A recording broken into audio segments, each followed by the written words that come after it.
Hi guys, I'm Drake York. Welcome to this edition of Dirt Talk with Drake York, and I'm here with Elijah Jones, the announcer at Silver Dollar Speedway, Cycleland Speedway, and Red Bluff. Yeah, thanks Drake. Today's show will be presented by Tommy Herset's Vintage Race Cars, Kevin Shera Designs, and Chad Trucking. And you may have noticed we've got this big new backdrop. I hope you guys like it.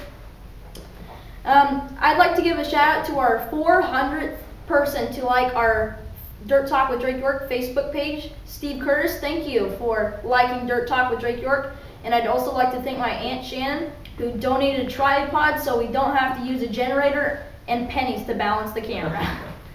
So Elijah, let's start this off. How were you introduced to racing, and after that, how were you introduced to announcing?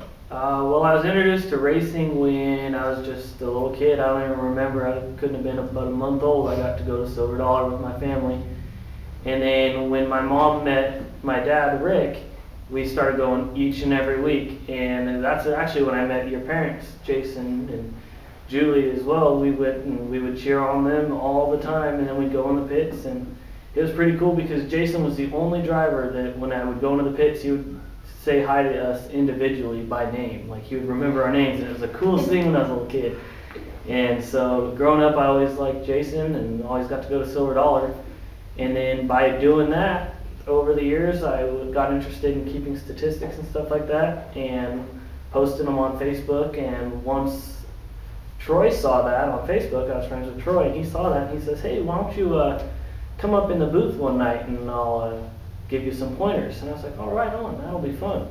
And so I went up in the booth and he had me start writing a couple of stories, like press releases for like after the races and stuff like that. And then about 2 weeks into that, he hands me a microphone and he says, I want you to do some interviews on the racetrack. And lo and behold, my very first interview on the racetrack was Jason York. And the track that night was not very good, and Jason tore it apart in my interview with him. And so not only was he my first interview, but he was my first negative interview as well. So there you have it. Good job, Dad. You started off Elijah's career wrong. You should be ashamed of yourself, Dad. No, you get that out of the way early and then you're used to it. Dad, you should be very ashamed of yourself. Now, I know your Grandpa Gene was involved in racing. Can you tell the fans at home about that? Well, I'll tell you what I know about it, because by the time I came around, he was just a fan and went every week. But from what I've been told, I'm not sure if he actually raced, but I know he helped out a lot of people. He helped Shane Scott out a lot. He was really good friends with Shane Scott, actually, and Bob Scott as well from Paradise. My dad and him would go down to Bob's house and help work on his car a lot during the week. Well, your wife, Holly, her family has a racing background too. Yes, hers I know actually more about than my grandpa's, because I've been able to do some research on her grandpa, Ed. He raced back in the 80s, and they called him Grandpa Ed even back then. He was an old guy when he was racing. They told me stories about it. I never got to really even meet him because he was diagnosed with Alzheimer's before I met Holly. And over the last few years, he didn't really talk a whole lot. He was there, but he wasn't, he didn't remember that.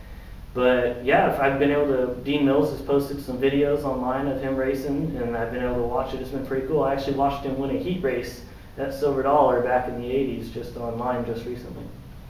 Well, you were talking about earlier, growing up at the racetrack. What was your favorite memory at the track? Oh, my favorite memory at the track was my very first Gold Cup. I got to go, I think it was just a preliminary night. It was like a Thursday night race, but it was when they split the field. So they had like 50 cars each night, and there were different drivers each night. And I remember I got to go, we sat in turn 4 in the bleachers, and it was just the coolest thing. It was like, I want to say it was in like 2002. And then I didn't get to go again until 2007, and I haven't missed one since. But Gold Cup is definitely my favorite event. Yeah, mine too. I actually got to go, I believe it was around, I want to say 2011 or 2010, and we sat in turn 4. Well, you race BMX. Is that what you like to do other than announcing? I've actually not raced in a while, probably about 7 or 8 months that I haven't raced. Right now I'm just kind of busy trying to get life together, trying to make sure I've got things in order before I move into the next chapter of my life. But I'll get back out on the racetrack. That is something I definitely love doing. I enjoy doing it. And it's taken me a lot of places. I got to race at the Expo Center in Tulsa, Oklahoma, where the children were. So that was pretty cool.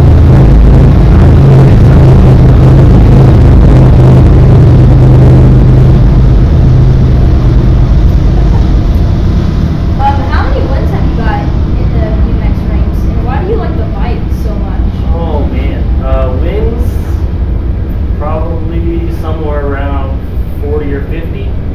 I couldn't tell you exactly. And then the bikes actually was my brother Jacob's idea. He wanted to start racing bikes in 2009. And I was like, heck no, I want to race on that track, because the racetrack was right next to Silver Dollar. And the parents were like, well, we can't afford that, so it's this or nothing.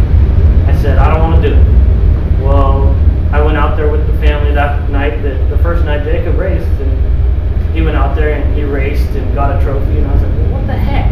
I didn't get anything. I'm like 16, 17 years old, and I'm still like all jealous of him.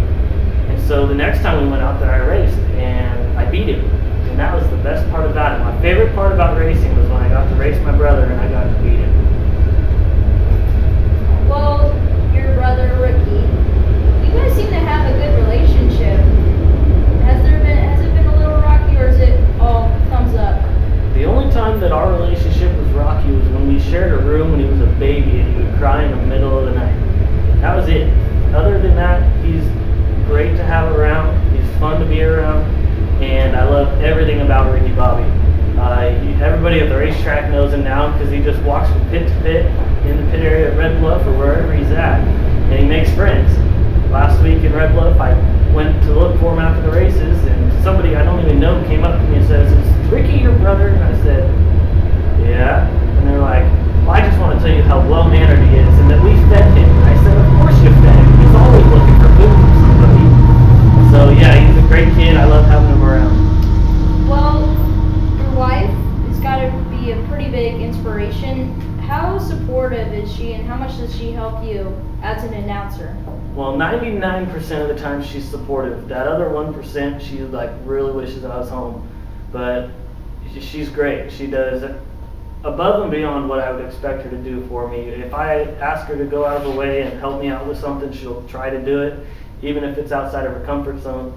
There's been a few times she's actually been the trophy girl at the racetrack because the track didn't have a trophy girl, and so she jumped in there and was trophy girl.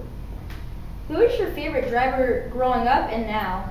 Growing up, it would be, once again, your dad, Jason, as a kid. Then once I started to get older, it was definitely Jonathan Allard, and I would say it probably still is. Jonathan Allard's always been my favorite, and when he moved out of the zero car and into the 3C, I kind of panicked because I was so used to the zero car. I mean, I would be in class doodling and I would draw that zero all the time. That's all I ever did. And then when he moved out of that car, I didn't know what the heck I was going to do, but he's done pretty good in that 3C as well. Yes, he has. He's won tons of races. Well, actually won the Gold Cup in 2014. Well, you see a lot of races. What was your favorite race in any kind of motorsports? My favorite race, like within the last year or just in general? Like in general, like an event of the year. An event? My favorite event is Gold Cup. I enjoy being there. Now that I get to work, it's a busy experience. I'm non-stop going at Gold Cup. It's pretty stressful, but at the same time, it's still my favorite event to be at. Well, Troy Henning, you were talking about how he said, come here, Elijah, let's get you in the booth. How much has he helped you with your announcing and your writing too? Immensely. He is my biggest inspiration when it comes to announcing and writing and everything that I do in the racing world right now. Anytime I have a question, Troy Hennig is the first person I call and ask. He's always got an answer, and if he doesn't have an answer, he's got words of inspiration for me to help me get through whatever I'm trying to get through. Well, we see guys like just to name a few of my favorite announcers other than you and Troy Henning. I really like Mike Joya as an announcer, Sean Buckley. How far do you want to go as an announcer? As far as it'll take me. Whatever doors open, then I'll walk right through them. But for now, I'm happy where I'm at as the announcer at Red Bluff and Cycleland with the Outlaw carts. If anything else were to come along, I would be happy to move on up. Well, last year you got an opportunity to drive at Cycleland. How did I know this was coming? Yeah, you can thank my dad for that helmet and suit you borrowed. What was that experience like for you finally getting a chance to drive? Oh, it was absolutely more than I would have ever expected it to be. It was exciting and my adrenaline was going, but it was difficult. I thought I could get in that car and I'd be quicker than all, you know what, and be able to catch on quick. And I think I spun out about 5 times, and I think I only completed about 4 laps the whole night. But I did good. In my head, I think I did a little better than I thought I would, but it's all right. Yeah, Troy Henning was in the booth subbing for you that night, and I was there, and you were hot lapping. You came off and turn 2, and you're like, whoa! And he's like, look at those arms. Yeah, well, I hit the wall in qualifying, and when I did that, I broke the brakes, and I didn't realize that. So throughout the heat race and the B main event, I didn't have any brakes. And so in the B main, I spun out once, and then on the restart, I was going down the back straightaway, and there was a wreck in turn 2 that I didn't know about, so we were coming to take the yellow. And I went to go to the bottom in 3 and 4, and when I went to the bottom and tried to get on the brakes, there was no brakes, and I just clobbered this guy on the outside. I think his name was Troy DeGayton. And I thought I was going for a heck of a ride, but I just bounced off of him and stopped, and I was kind of glad at that point that my night was over. Well, what's your dream job? My dream job is announcing. I mean, if it were to become a full-time thing, I would be happy. I would just, but right now, I'm happy working where I'm at. I'm at a company called Baker Distributing. We sell HVAC and refrigeration equipment. But like I said, announcing is what I want to do, and if I could make it full-time, I would love to.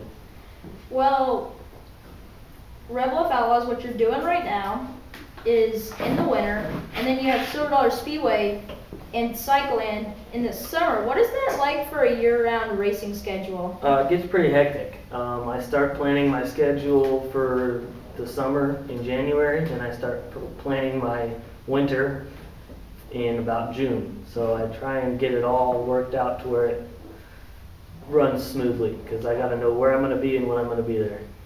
Did you track the amount of races you went to last year? I want to say it was like 66. You are exact.